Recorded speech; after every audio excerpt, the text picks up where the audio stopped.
Bon, pour l'exercice 4. L'exercice 4, donc c'est un exercice aussi de détermination de la structure. Donc là, on va lire l'hydrolyse d'un oligonucléotide par la ribonucléase T1 donne AP, un pentanucléotide contenant de l'uracile, de la cytosine, de la guanine et un trinucléotide AGU. Par ailleurs, une hydrolyse de l'oligoribonucléotide entier par la ribonucléase pancréatique donne CP, 2UP, 3 dinucléotides. Alors, on vous dit ici, proposer les divers cas de structure possibles pour cette oligo-ribonucléotide. Ici, pour ce qu'on nous dit proposer, ça veut dire qu'il y a différents cas possibles. Ici, on vous avait dit donner la structure. Ici, on vous dit proposer les divers cas de structure. Alors, si on vous dit proposer les divers cas, certainement qu'il n'y en a pas beaucoup. Il doit y avoir 2 ou 3, pas plus. On ne peut pas vous donner cette question s'il y avait une dizaine, bien sûr. Donc, on revient donc à corriger. Donc, là, toujours on écrit donc l'enzyme, qu'est-ce qu'elle fait? Elle coupe en P après G. Et on donne, donc, puisqu'on a un AP, donc AP, il est à l'extrémité 3'. Et bien sûr, AP, il est précédé par GP. Donc, on va chercher donc, les trinucléotides et le pentanucléotide qu'on obtient. Il se termine certainement par G, puisqu'elle coupe en P après G. Pour la ribonucléase pancréatique, elle coupe en P après C et U. Et donc, on a trouvé, donc, puisqu'on a trouvé un GPAP, donc il est à l'extrémité 3' et il est précédé par C ou U, puisqu'elle coupe en P après C et U. CP est tout seul, donc CP est donc précédé par CP ou UP. Donc on pose toutes les propositions, toutes les hypothèses que l'on a. On a 2 UP, donc chacun est précédé par CP ou UP. Donc ici, au début, dans l'exercice, on ne nous a pas donné le nombre de nucléotides. Donc, il faudrait, avant de commencer à chercher les structures possibles, il faut faire un récapitulatif du nombre de U, de C, de G, de A, et bien sûr, avant, donc de C, A, G et D, U. Alors, en faisant là aussi comme un puzzle, c'est-à-dire on va poser des possibilités qui sont données à partir de la ribonucléase T1, parce qu'on a dans ça un trinucléotide et un pentanucléotide. Puisqu'on n'a pas beaucoup de combinaisons possibles, donc on va commencer peut-être par le tri, suivi du penta, et on va donner donc quelques propositions et vérifier avec la ribonucléase pancréatique. Si vous faites ça, vous allez trouver qu'il y a 3 possibilités. Donc, qui vont toujours, ça commence par un AP et ça termine par un GPAP, toujours. Et bien sûr, ici, ça change que les CP et UP, on n'a que 3 possibilités qu'on peut avoir. Bon, avec ces exercices-là, donc j'ai donné 3 exercices ou bien 4 dans ce TD pour que vous ayez bien compris, bien sûr, comment faire pour trouver la séquence d'un oligo-ribonucléotide. L'exercice 5, donc on lit toujours la question avant de donner la réponse. Donc pour l'exercice 5, un oligo-ribonucléotide a une combinaison en base. Là aussi, on vous donne le nombre en A, en G, en U et en C. Et on vous donne les différents traitements. Alors déjà ici, on a une petite chose à laquelle il faut faire attention. On vous dit le traitement par la phosphodiesterase de venin de serpent donne au bout d'un temps court une petite quantité de PC. Déjà, la phosphodiesterase de venin de serpent, on sait qu'elle coupe en 3' OH. Donc, c'est que PC, il est au niveau de 3' OH. Mais puisqu'on vous dit un temps court, c'est-à-dire qu'on ne lui a pas laissé le temps de tout couper. Parce que c'est une enzyme qui fonctionne et bien sûr qui va en récurrence. C'est-à-dire elle fait coupure après coupure. Elle libère un nucléotide après l'autre. Puisqu'on ne lui a pas laissé le temps, donc elle a eu juste le temps de libérer PC. Donc là aussi, on va à chaque fois donner les hypothèses que l'on a. Donc le traitement par le phosphodiesterase de venin de serpent donne au bout d'un temps court une petite quantité en PC. Ça veut dire que PC est à l'extrémité 3' OH. On vous dit aussi que l'hydrolyse par la ribonucléase pancréatique de bœuf donne C, UP, un dinucléotide, GPUP, un trinucléotide et un tétranucléotide. Donc on sait que la ribonucléase pancréatique de bœuf elle coupe en P après C et E, et donc on a obtenu donc donc ça veut dire que UPC elle est en extrémité 3'. L'hydrolyse de la ribonucléase T1 donne GP, un dinucléotide. T1 elle coupe en P après G, donc on a cette possibilité, cette hypothèse là.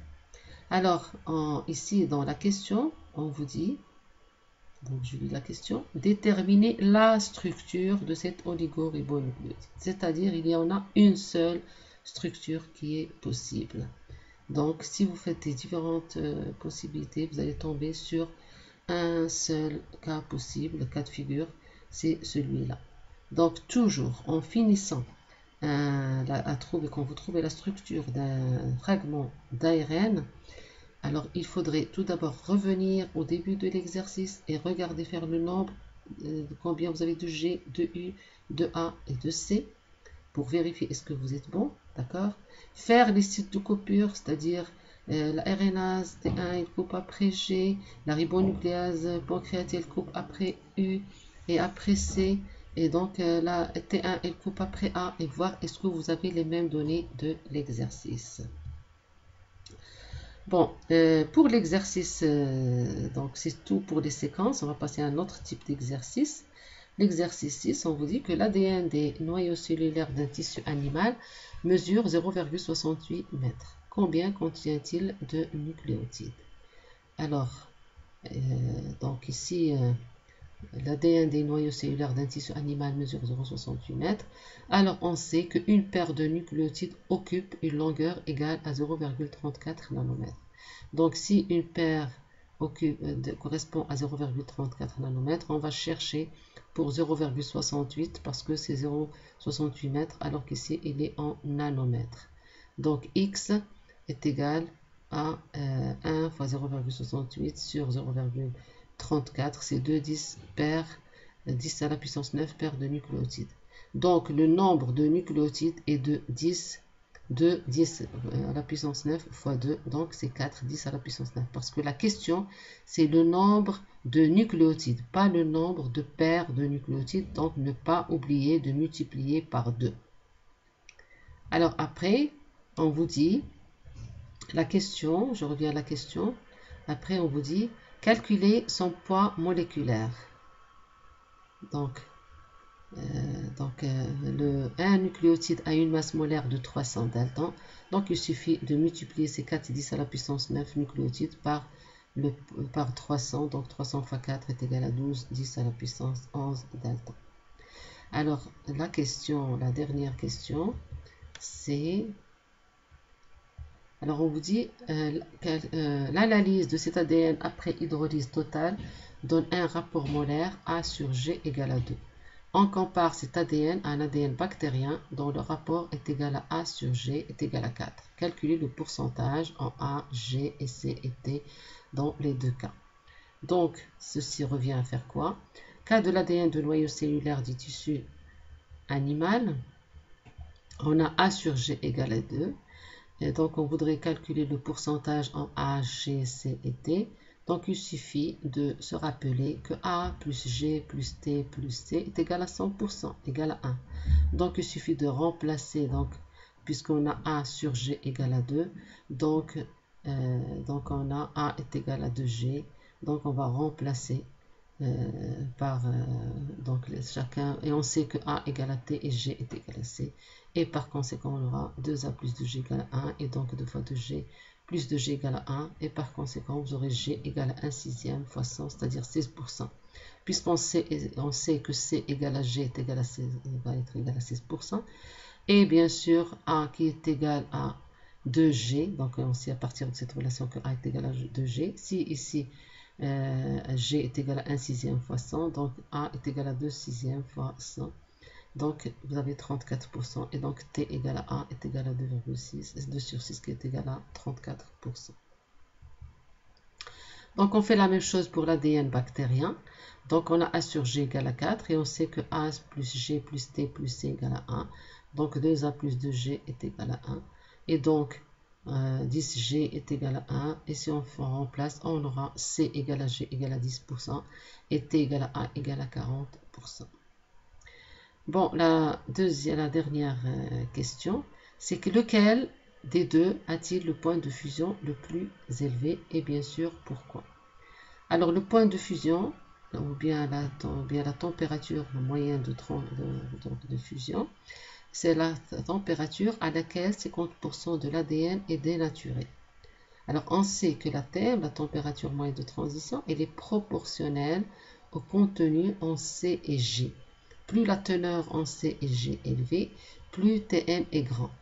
Pourquoi? Parce qu'on sait qu'il y a 3 liaisons hydrogènes entre C et G et 2 liaisons hydrogènes entre A et T. Donc plus l'ADN est riche en CG, plus sa TM va être grand.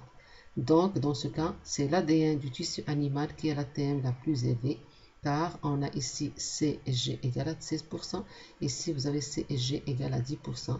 Donc c'est l'ADN du tissu animal qui a la TM la plus élevée.